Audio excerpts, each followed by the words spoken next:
En Guayaquil, rescatan a joven que habría estado siendo explotada sexualmente en un centro de tolerancia.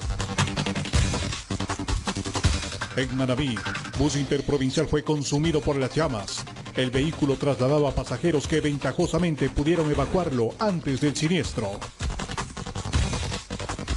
Despenalización del ejercicio profesional sería uno de los cambios que buscan ser aprobados en las reformas al Código de la Salud.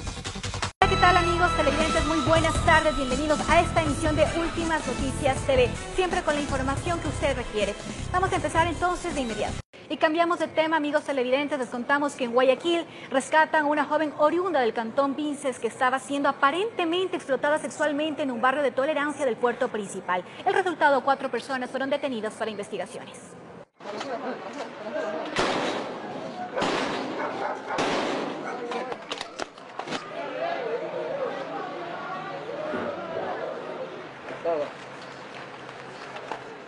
La joven de 19 años y oriunda de Vinces estaba siendo prostituida desde hace 3 meses. Según información de la policía, la explotaban sexualmente de la siguiente manera. Durante la mañana y tarde se lucraban de ella en el barrio de tolerancia de Guayaquil y en horas de la noche la llevaban a un prostíbulo. Según la denuncia asentada de la señora madre, indicó que este ciudadano, alias Nick, aprovechando de la vulnerabilidad de la menor, ¿en qué sentido? Del factor de la esfera rural, en el sentido en que nunca la víctima había salido de su domicilio. Este ciudadano, aprovechándose de la misma accionar, procedió a introducirle en este tipo de labor. La Fiscalía, en calidad de titular del ejercicio de la acción pública, es quien dirige la investigación. En este caso hemos realizado un allanamiento con orden judicial para poder desarticular unas presuntas personas que se dedicaban a la prostitución forzada de personas. La chica se encontraba en una vivienda ubicada en el bloque 3 de la cooperativa Valerio Estacio, en el noroeste.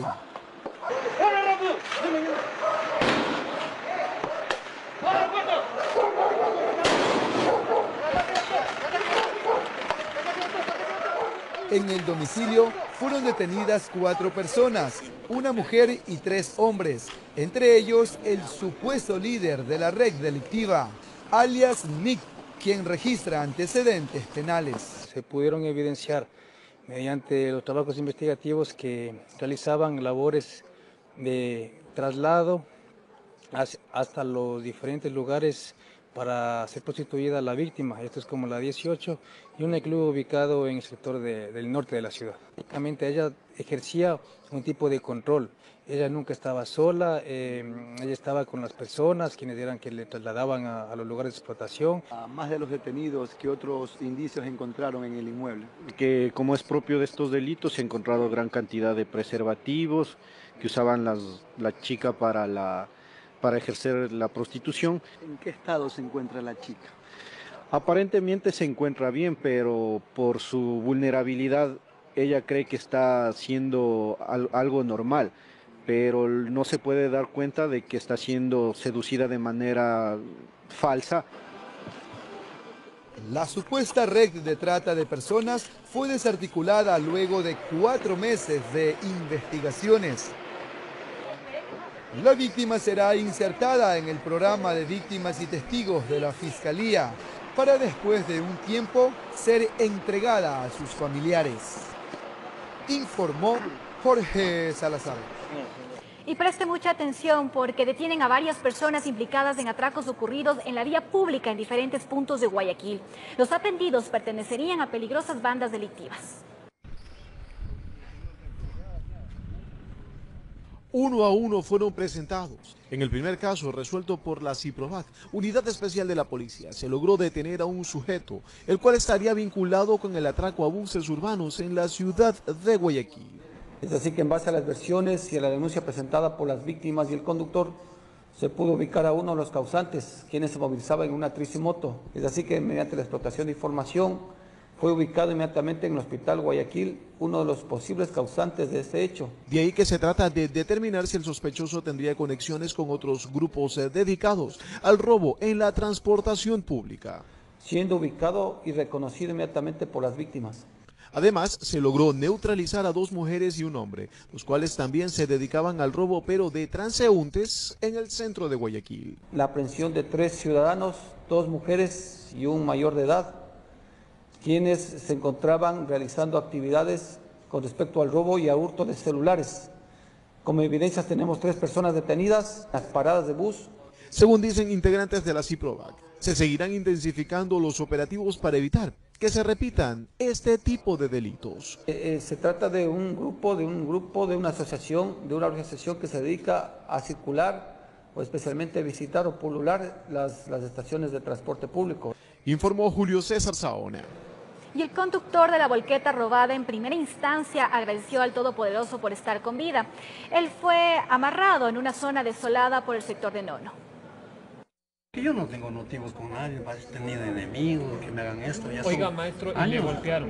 Sí, por eso. ¿Qué le hicieron? A ver, ¿qué más? Por eso, con revólver o con esa metralleta como yo aquí. Cómo siguieron las cosas, al parecer el ángel de la guarda estuvo con él y no la abandonó. Vendado los ojos, fue llevado con rumbo desconocido. Quienes lo tenían retenido, sin su consentimiento, lo dejaron amarrado en un lugar desolado de la vía Nono, noroccidente de Quito. Me dijo, no hagas nada, ni grites, no digas nada, no te pasa nada. Los 2 me tenían atrás metidos de cabeza ahí en el asiento. Sí. Entonces ya digo, me iba amarrando las manos y el pie y me botaron ahí arriba. Lorenzo Guamán, de 60 años de edad, relató que sacó fuerzas para zafarse y luego de caminar un largo tramo encontró un taxi y volvió a casa para contar lo que pasó. Los supuestos delincuentes lo sorprendieron cuando salía del parqueadero de su vivienda ubicado en el norte de Quito. Aquí me amarraron que me dolía, pero aquí no le amarraron. Gracias a Dios, bien, me vamos a zafar. O sea, a golpe de las 5 así, me vamos a zafar. Agentes de la judicial del DMQ estaban tras la pista de una supuesta banda dedicada al robo de vehículos pesados y cuando trabajaban en vigilancias observaron circular a una volqueta a gran velocidad y empezó el operativo. El pesado automotor fue parado en el sector de la curva de Santa Rosa, en la vía Simón Bolívar, logrando la detención de 5 delincuentes y 2 vehículos retenidos, los mismos que eran utilizados para custodiar al vehículo robado. Aparentemente los automotores robados en Pichincha eran llevados a Santo Domingo de los Áchilas y Manabí, donde los negociaban de forma ilegal, sea en piezas o completos. En este caso, unos se encargaban del conductor, otro conducía el vehículo robado y los restantes brindaban seguridad. Lo habían contratado para que lo lleve hasta la altura de Aló. De ahí iba a recibir una llamada. Los 5 detenidos quedaron con prisión preventiva por el presunto delito de robo agravado. En Quito informó Iván Casamen. Se presume que la supuesta banda de estafadores por presuntos créditos financieros no sería la única que opera en el país. Un ciudadano denunció haber sido perjudicado bajo esta modalidad de robo en Guayaquil. Llegó casi desesperado a la unidad de flagrancia a presentar una denuncia y también a pedir ayuda. Decía que hace varios meses tomó contacto con algunas personas que realizaban créditos mediante páginas online, pero después de haber hecho varios depósitos y de no recibir el dinero que le habían prometido, observó que algo raro pasaba en todas las transacciones y trámites que estaba realizando, hasta que finalmente se percató que lo estaban estafando. Y él no se deja ver la cara, recién me contestó los mensajes ahorita, yo le dije que me devuelva mi dinero, entonces el señor no me quiere dar la cara. ¿Cuánto prestaba? 500, daba 6.000. Mensual, le daba una cuenta mensual que le iba a pagar. Y ese jueves recibía constantemente audios en el que le indicaban que realice algunos pagos, o caso contrario no era beneficiado de lo que él necesitaba. Estimadito, si usted cancela eso ya tiene el desembolso de su crédito.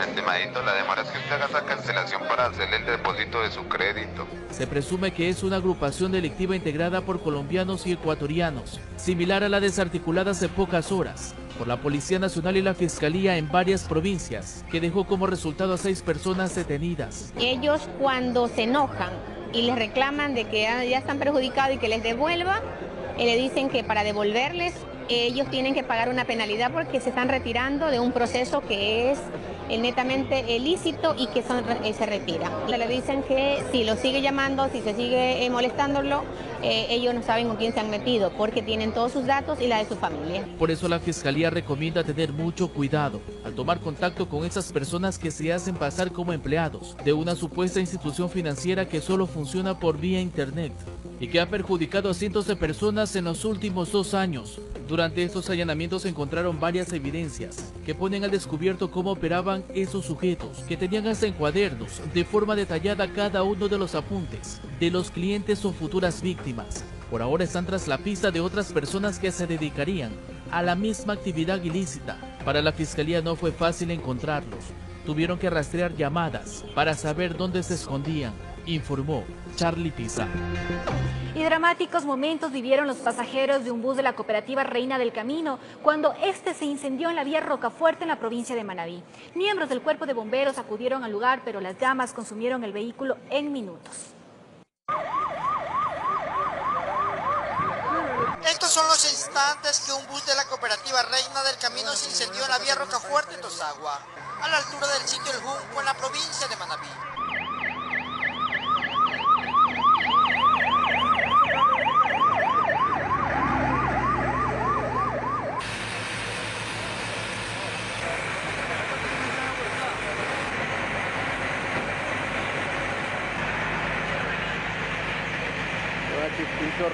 El vehículo de transporte de pasajeros interprovincial, según investigaciones de las autoridades, solo viajaba con el chofer y el oficial.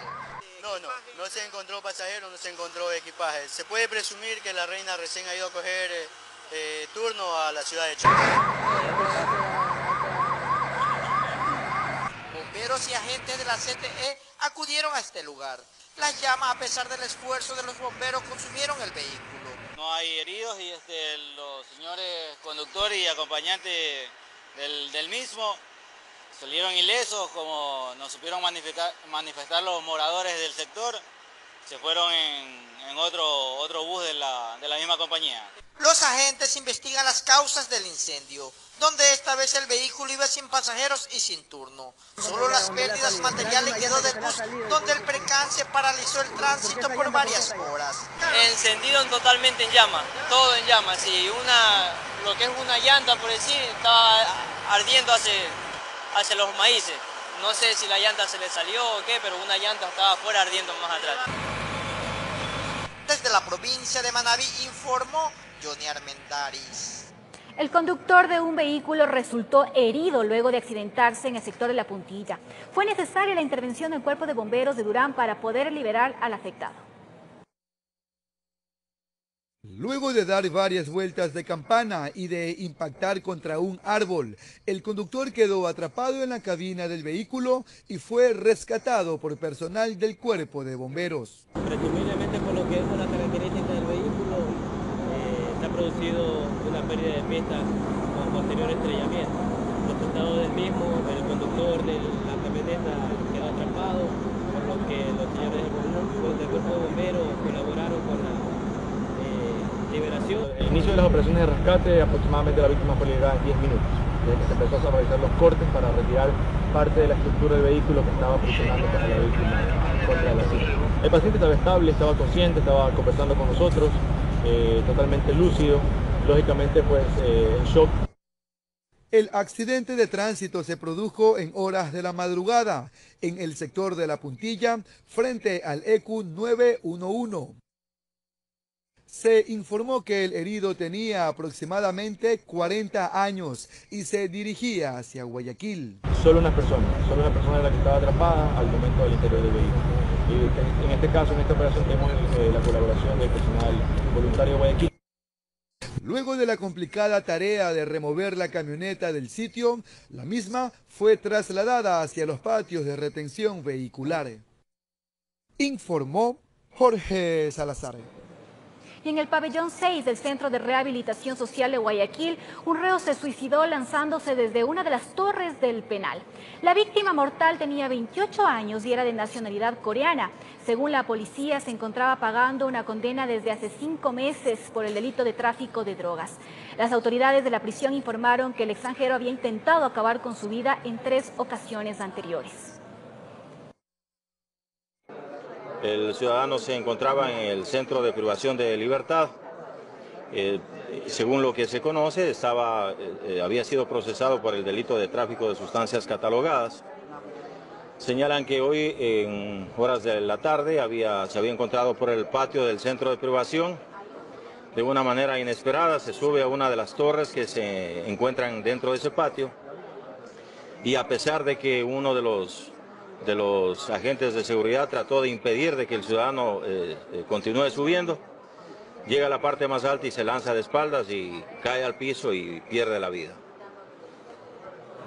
Nos vamos a un corte comercial, pero al volver les contamos que la despenalización del ejercicio profesional sería uno de los cambios que contemplaría el nuevo Código Orgánico de la Salud.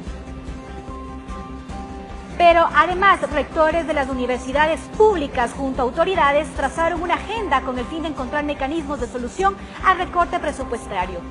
Esto y más al volver en Últimas Noticias TV.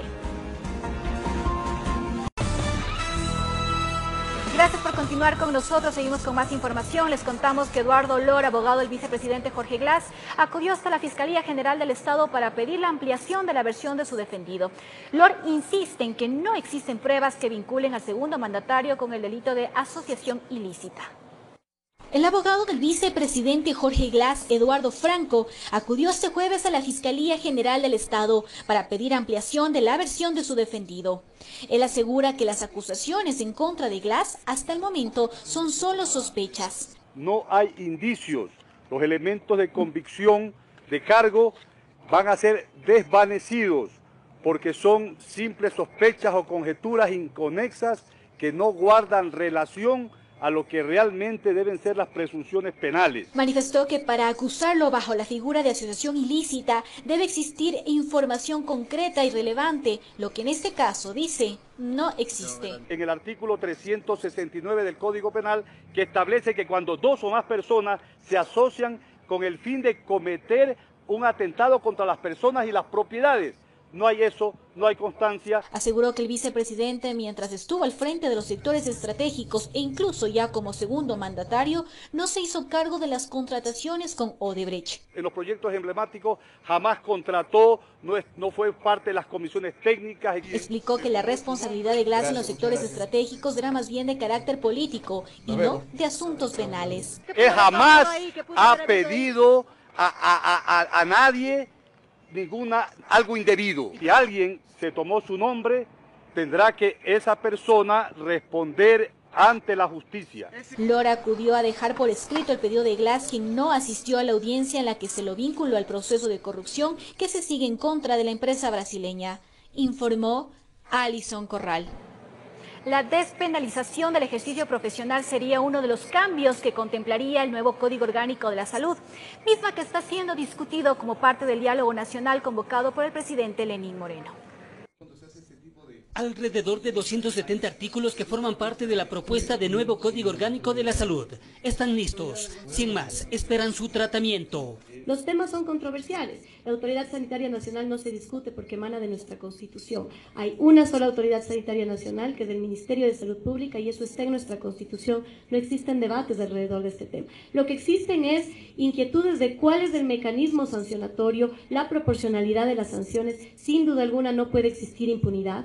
La ministra de Salud, Verónica Espinosa, explicó que precisamente con el diálogo nacional se pretende dejar establecido todo esto. Que se garantice el debido proceso, las sanciones proporcionales, y por eso necesitamos escuchar a todos los involucrados para que haya un justo equilibrio en la construcción de la ley. Esperan tener todo listo hasta octubre para entregar las propuestas a la Asamblea Nacional.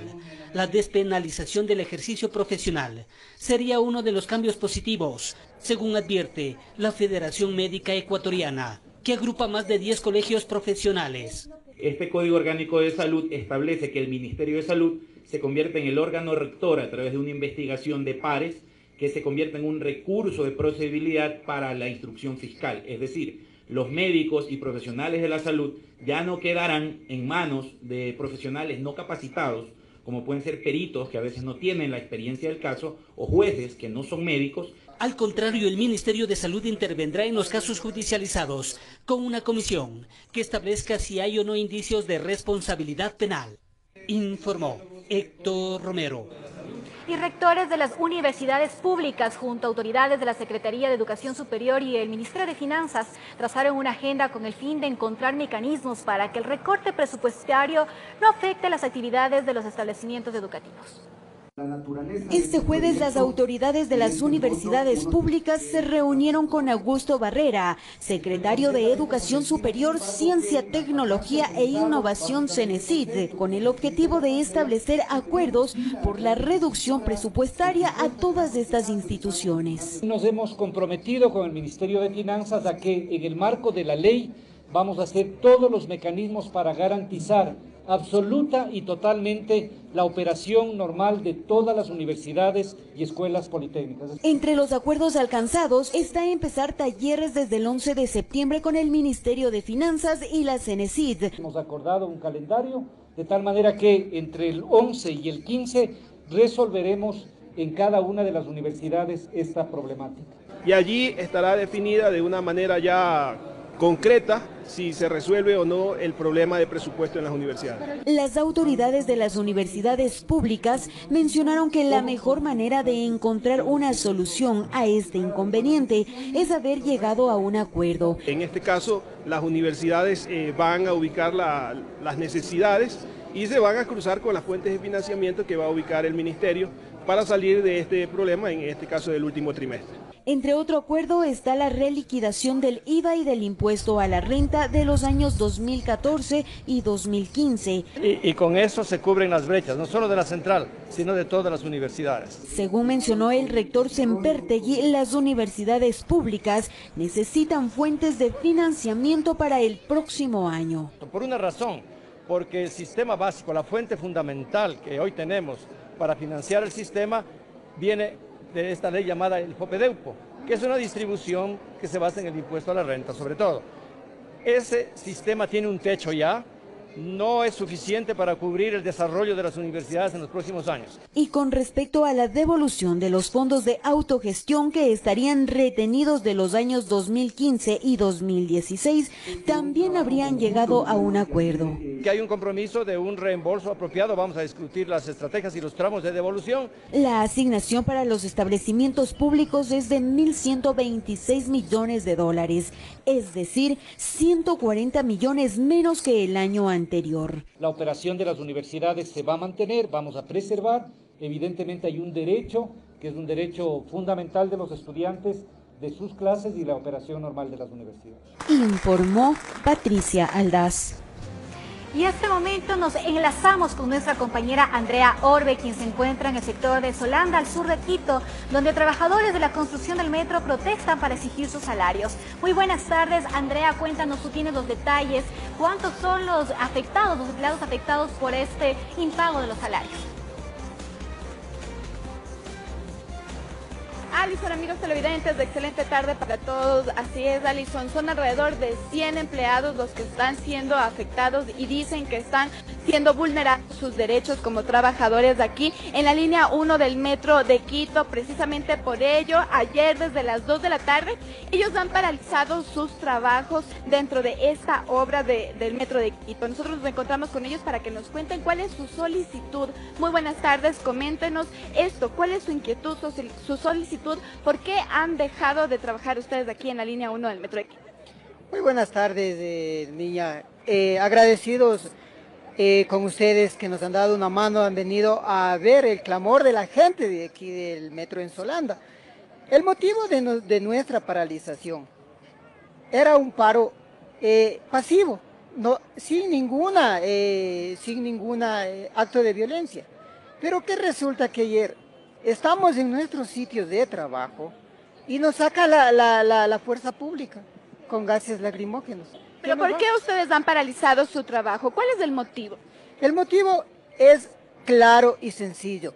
Los sueldos no están equitativamente distribuidos. No sé cuál es, o si es que nosotros como ecuatorianos debemos ganar menos, así como los señores venezolanos que ganan 3 veces más el sueldo por triplicado. Entonces queremos eso, que a todos los que estamos aquí, que conformamos el grupo de Solanda, se nos equipare los sueldos. ¿Por qué? Porque hacemos el mismo trabajo, hacemos la misma función y no es posible que a nosotros los ecuatorianos se menosprecie nuestra mano de obra. queremos que se nos equipare todos los sueldos de todos los trabajadores de aquí de Solanda. ¿Ustedes han hablado ya con el consorcio, se han comunicado con ellos? ¿Qué es lo que ellos dicen? A partir de las 3 de la tarde que empezó el paro de los trabajadores, hemos tenido tibias acercaciones con el consorcio. No hemos tenido un acercamiento completamente, no se han acercado a conversar en sí sobre nuestras propuestas que tenemos, solamente es nuestro salario. Vinieron.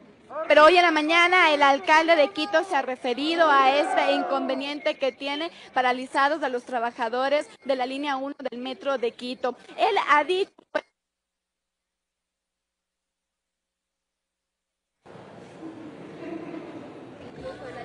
Bueno, recordemos que existen sanciones al consorcio constructor en caso de que se produzca una demora en el desarrollo de la obra. Eso todavía no ha sucedido hasta el momento, pero el municipio de Quito en determinado momento podría utilizar este tipo de herramientas en caso de que la demora en el cumplimiento del plazo de la obra se produzca. Insisto, eso todavía no ha sucedido, de hecho, la construcción del metro está avanzando de acuerdo al cronograma de obra establecido. Pero insisto, es una herramienta que eventualmente el municipio podría utilizar. De momento lo que hemos hecho es solicitar información para entender qué es lo que está ocurriendo, pues si bien no es un asunto que dependa del municipio, porque repito, es un conflicto laboral que mantiene el consorcio constructor del metro con sus trabajadores, pero de todas maneras, siendo nosotros la entidad contratante del proyecto, por supuesto nos interesa que se cumpla con toda la normativa vigente.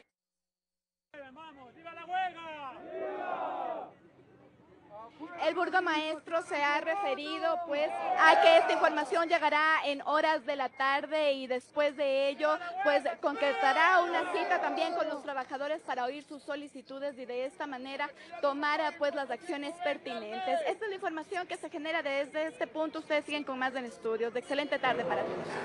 Muchas gracias, Andrea, por esa información oportuna. Nosotros estaremos atentos para conocer finalmente cuál es la solución a la que se llega entre el municipio de Quito y los trabajadores del metro. Gracias por continuar en sintonía de Últimas Noticias TV. Ha llegado el momento precisamente de revisar cuáles son los principales titulares que tiene a esta hora Últimas Noticias. Así vemos que en su portada, terremotazo. Fue de 8.2 grados, el más fuerte en 100 años. Hasta esta mañana se contabilizaron 32 víctimas, esto en México. También obreros del metro protestan por sus salarios, al parecer. También chocaron y uno se incendió. Eso tenemos aquí en la portada de Últimas Noticias. Y también el padre Colin fue a decir adiós al comité. En esta parte también de Ocio y Fiesta, este segmento de farra por las joyas de Quito. Vamos a revisar entonces, ampliar esta información con Carlitos Mora, que nos cuente qué es lo que ha pasado. Un choque e incendio de un vehículo en la avenida América. Al parecer, este fue un accidente bastante intenso. Cuéntanos, Carlitos, los detalles.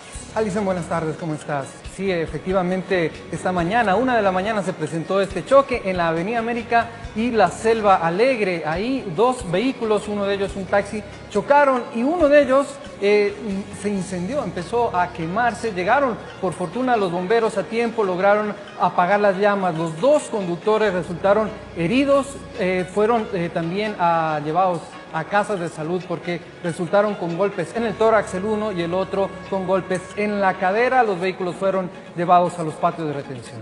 Afortunadamente no hubo víctimas mortales. Pero bueno, hay otro tema también interesante. El padre Colin fue a decir adiós al Comité del Pueblo. Tengo entendido que este padre era bastante querido por este sector, por este barrio. Me parece que trabajó como 12 años con ellos, ¿no? Cuéntanos. Un sacerdote católico muy querido en el Comité del Pueblo. Hizo mucho por este sector de la ciudad. Estuvo, de hecho, 20 años ahí, 20 de sus 30 años de misión acá en el Ecuador. Él es de origen escocés y fue hoy al Comité del Pueblo a despedirse porque regresa a su país natal después de 30 años de trabajo acá. Es muy querido en el comité porque, entre otras cosas, ayudó con la creación de la cooperativa de ahorro San José Obrero. También tuvo que ver con el centro de salud que se desarrolló ahí y en general con el bienestar espiritual y económico también de este sector de la ciudad de Quito, del nororiente de la capital. Así que bueno, también le enviamos desde aquí un saludo al padre para que regrese con bien a su país natal. razón de ser tan querido. Y en este segmento importante, Ocio y Fiesta, ustedes tienen un titular interesante, la farra patrimonial en el Capitolio. ¿De qué se trata? Así es, porque por la Semana del Patrimonio continúan los festejos, de hecho, este fin de semana concluyen, y entre otras cosas está importante presentación de Hachiwa, y la banda municipal de Quito va a estar ahí en el Teatro Capitol festejando, así que les invitamos a la gente que vaya allá, les indicamos en nuestro suplemento Ocio y Fiesta cómo pueden hacer para retirar las entradas. Son solo algunas de las actividades, también hay museos gratuitos, títeres en la Casa de la Música, les invitamos a ver los detalles en Últimas Noticias de esta tarde. Interesante información, así que usted no olvide adquirir ya su diario Últimas Noticias. Vamos con más información. Les contamos que ciudadanos se solidarizan con la familia afectada que perdió todo tras la explosión de un tanque de gas. Los afectados apelan a la sensibilidad de los quiteños, ya que necesitan materiales para reconstruir su casa. Dicen que después de la tormenta viene la calma, y de esa manera es como la familia Moreno, que lo perdió todo tras la explosión de un tanque de gas el pasado 4 de septiembre, trata de recuperarse de a poco. En la totalidad se perdió todo, enseres, todo, la casa, todo, nos quedamos en la nada. Estamos yendo más o menos por la lucha de los pobres para quedarnos ahí a dormir. Pero aquí está todo dañado, es inhabitable. Tras la tragedia, la solidaridad de las personas no se ha hecho esperar. Es así que una mujer de buen corazón donó a los afectados una refrigeradora. Esta refrigeradora yo espero que les sirva, porque sí es necesario tener en el hogar, y yo les motivo a todas las personas que ayuden a esta familia que está en desgracia. Nuestro medio de comunicación fue el intermediario para realizar la entrega, que causó mucha emoción. Les agradezco a todos ustedes por la ayuda que estamos recibiendo, principalmente a TVC que nos está apoyando. Igual espero de la solidaridad y la ayuda de toda la comunidad que nos puedan ayudar. A pesar de esta gran ayuda, las necesidades aún son muchas. Con colaboración de la familia y amigos, los afectados están tratando de reconstruir su vivienda, por lo que Verónica Moreno, miembro de la familia afectada, apela al buen corazón de los quiteños para salir de esta desgracia. Lo que necesitamos bloques, cemento, todo lo que sea para poder reconstruir la casa nuevamente. Informó Patricia Aldaz. Agradecemos a todas las personas que han apoyado a esta familia por esa tragedia que ha tenido que vivir, pero recuerden que ellos necesitan todavía de su ayuda. Así culminamos esta emisión de Últimas Noticias TV. Nos despedimos, un gran fin de semana, y no olvides sintonizarnos en la emisión estelar de El Comercio. Buenas tardes.